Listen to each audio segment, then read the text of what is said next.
Hi everyone, Chris here from IELTS Advantage with another live lesson, and today we're going to look at how to improve IELTS speaking at home. So I came up with this lesson over the weekend. I was working with one of our VIP students who is really keen to get her IELTS score to the level that she needs very quickly. So I work one-on-one with a lot of our IELTS VIP students, do mock speaking tests with them. But after I did one with her, she said, is there anything extra that I could do at home? She says, I know that you need your free time and you can't work as much as I want to practice. So what can I do at home to help me improve my scores? So I'm going to share with you the technique that I shared with her, and I share this with all of my VIP students, and I would recommend doing this no matter how good your teacher is or how much practice you're doing with other students. This is a really valuable thing to do, and it will really help you improve your speaking at home for free without any you don't need to buy anything or anything like that. You can do it today, immediately after watching this video. So in this video, we're going to look at the materials that you're going to need, and then I'm going to give you the strategy that I share with all of my students to help them. And then we're going to look at a checklist of things that you should be thinking about when you are reviewing your own work and when you're doing the test on test day. So what are you going to need?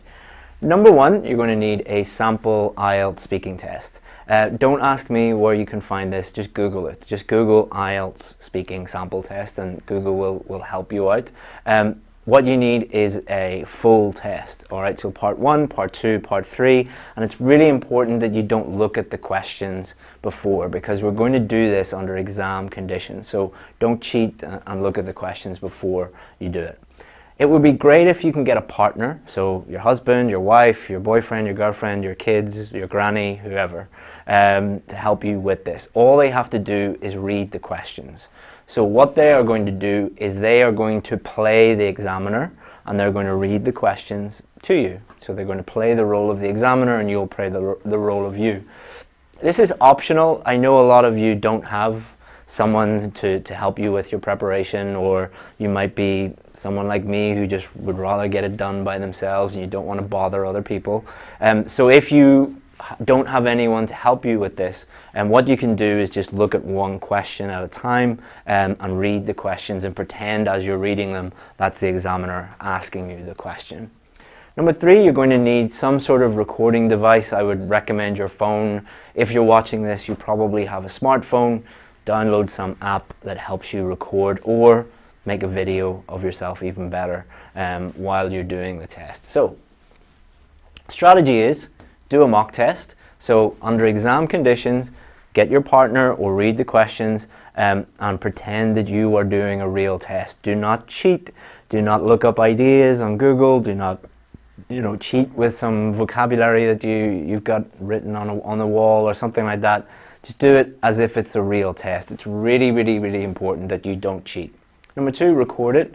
So record it using an app that records voice or make a video, even better.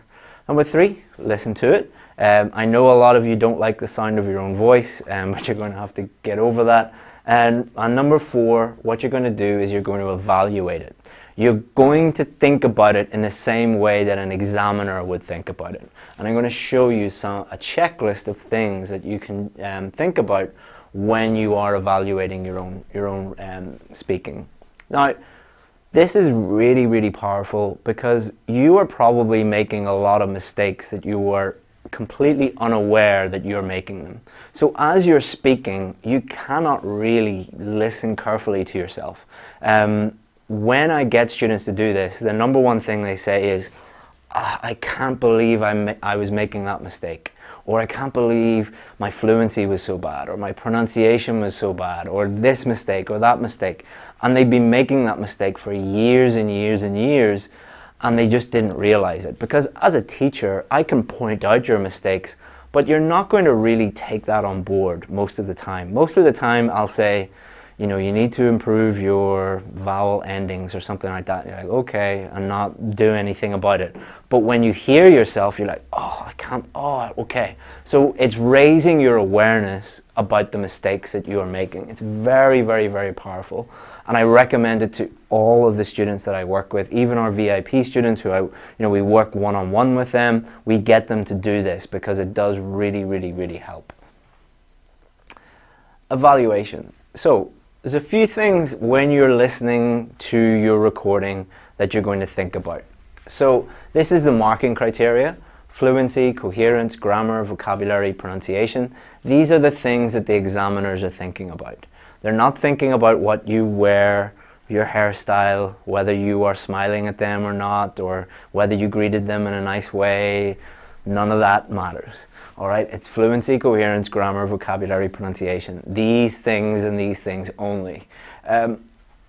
We'll also think about what to do in part 1, part 2, and part 3. So when you are listening back, we're going to give you like a checklist of things to think about so that you can evaluate your own performance, and then you'll start to see progression. You'll start to see improvement. If you do this a number of times, you're going to see massive improvement. And the great thing about this is you don't have to wait for your next English class, or you don't have to wait for like an online teacher like me to, you know, come online and do a Skype lesson with you. You can just do this as many times as you want, as often as you want.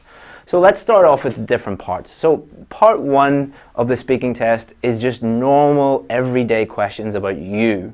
So your job, where you're from, your hometown, where you live, your likes and dislikes, what you did at the weekend. Just normal everyday questions.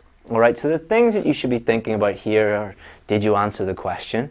And the way that I think about development, or the way that I get my students to think about development for here, is not too short, not too long. All right, so you don't want to give a very, very short answer, like, where are you from? I'm from Ireland. Like, that's perfect grammar, the pronunciation was great and everything, but you're not really giving the examiner enough to judge your linguistic ability. And not too long. You don't want to say, like, what happens with some students is you say, like, where are you from? And they will tell you, like, what their hometown looks like, the history of it, what the architecture is like, what it's famous for, like, just go on and on and on and on and on. They've memorized an answer. That's why they're doing that. So you don't want to be very, very long, because the examiner will stop you. They have to ask you a range of part 1 questions, and they only have a limited time to do that. So if you give a very, very, very long answer, they'll keep stopping you, stopping you, stopping you, and you'll feel very nervous and stressed out, because you'll be like, well, am I doing something wrong? Why is she stopping me? Why is he telling me to stop? So not too short, not too long. The question every student asks is, well, how long? How many sentences? How many words? How many seconds? That's the wrong way to think about it. You don't want to be going into the test thinking, okay, did I say 18 words, or have I been speaking for 30 seconds? That's going to be detrimental to your fluency, especially. So just think about it. Does the examiner understand what I think about that question? All right, normally, like, by 2 or 3 sentences is enough for part 1, but it'll differ from question to question.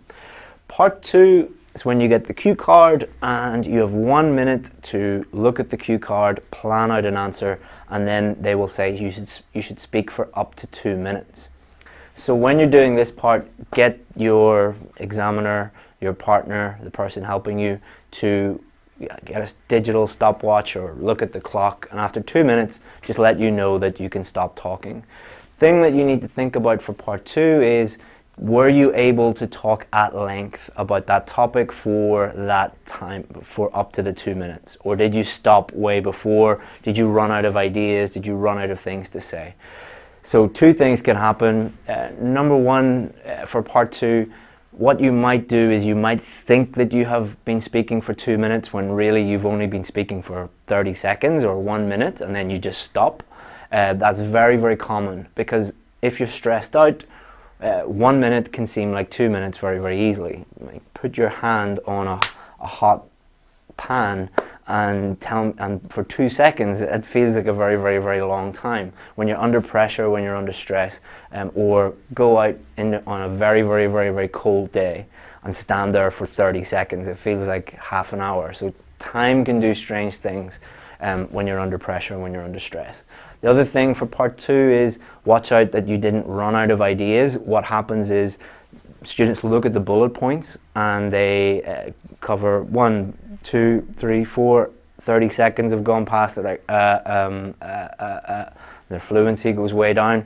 So were you able to speak pretty much continuously at ease, at length about that topic? Think about that. If you're struggling, then you probably need to come up with a better strategy for part 2. Part 3, big difference between part 3 and part 1. Part 1, questions about you. Where are you from? What's your job? All about you. Part 3 is questions about ideas, abstract ideas, not necessarily anything to do with you. So for example, they might say to you, do you enjoy your work? All right, so what's your job? Do you enjoy your job? All right, that's a question about you. But in part 3, a typical question related to that would be, which do you think is more important, salary or work-life balance? So that's not really about you, that's a discussion of that topic. So you can see part 3 is a more a discussion of abstract ideas. And what they're really looking for here is a development of your ideas. So explaining why you think that, using examples to help you develop your argument, giving a well-developed argument. A good way to think about part 3 is kind of like a main body of your essay. I think this, here's an explanation, here's an example. Other people think this, here's an explanation, here's an example, I think this. So you're developing your argument really for part 3. So did you do that? And were you able to answer the questions? Because some of the questions for part 3 are really, really difficult. You must give some sort of an answer, or at least attempt an answer.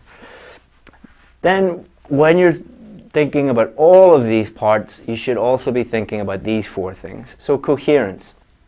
Did you answer the question? Very, very important. When they ask you to talk about a particular thing, did you talk about that thing or did you talk about something else?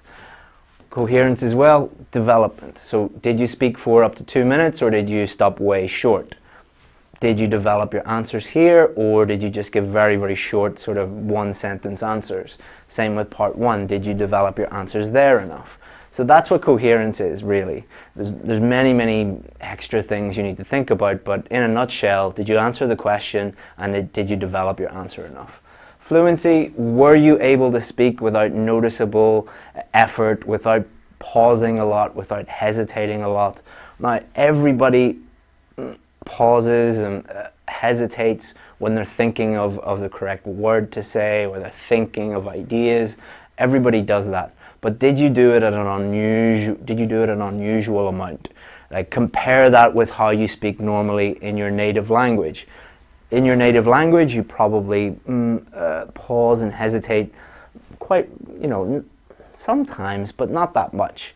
But if in all of these parts you were constantly because you're thinking of the correct grammar, the correct vocabulary, or thinking of ideas, then you might need to work on your fluency.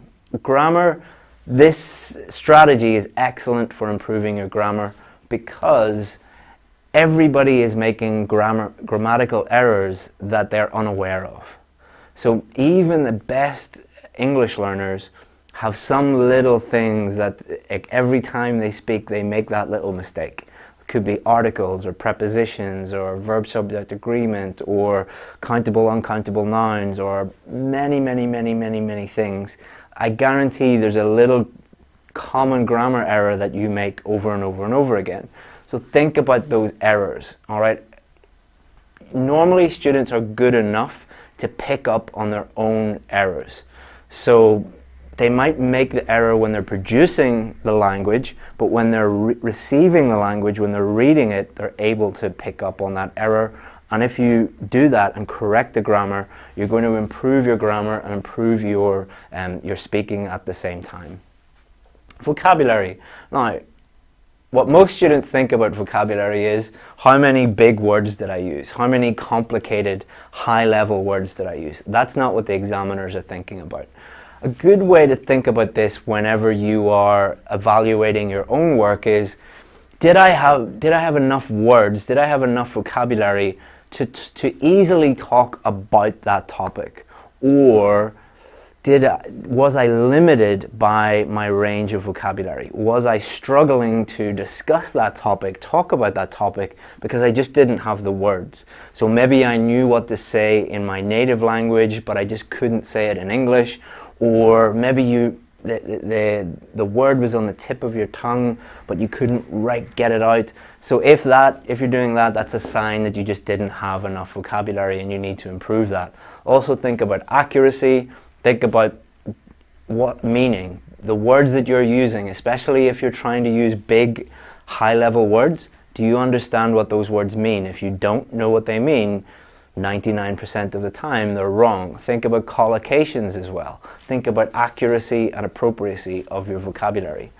Pronunciation, two things that you should be thinking about with pronunciation. Number one, can you understand what you have said? If you cannot understand it, the examiner will never be able to understand it, all right? If you're hoping for a 7 or above, you should be aiming for 100% clarity. The examiner can understand every single word that you are saying. That should be the first thing that you're thinking about. If there are certain things that you're picking up, certain mistakes, certain particular sounds of English that you have a problem with, work on those sounds. Then if you have no problem with clarity, think about the higher level pronunciation features. Think about connected speech, weak sounds, sentence stress, word stress, intonation, all of these high level pronunciation features that if you're hoping to get a 7, 8 or 9, the examiner will be thinking about. So, instead of watching another YouTube video about IELTS, do this, all right? YouTube is great, you know, the internet is great, but you're not going to improve by consuming more information. You don't need another YouTube video. You need to do things, all right? You need to write, you need to speak, you need to read, you need to listen. This is a great way that you can do this at home for free without any help, and you will see massive progression if you do this. If you did this once a day for, you know, a few weeks, you would see a huge improvement in your speaking. If you need any more help, go to this YouTube channel. You'll find a lot more videos. I told you not to look at more YouTube videos and then told you to look at my videos, so maybe take what I say with a pinch of salt. But my videos are good. Anyway, you'll also find a lot of information on my website or on the Facebook page as well. If you have enjoyed this video, please subscribe. Our social media manager, Justin, wants to get to 100,000 subscribers before Christmas, so help him get there and he'll be very, very happy. So, thanks guys. If you have any particular questions for me, feel free to email me. Either myself or one of my team will get back to you, chris@ieltsadvantage.com. And once again, thank you very much. Let me know what you thought about that and if you find this useful, but key is go and do it. Thank you, bye.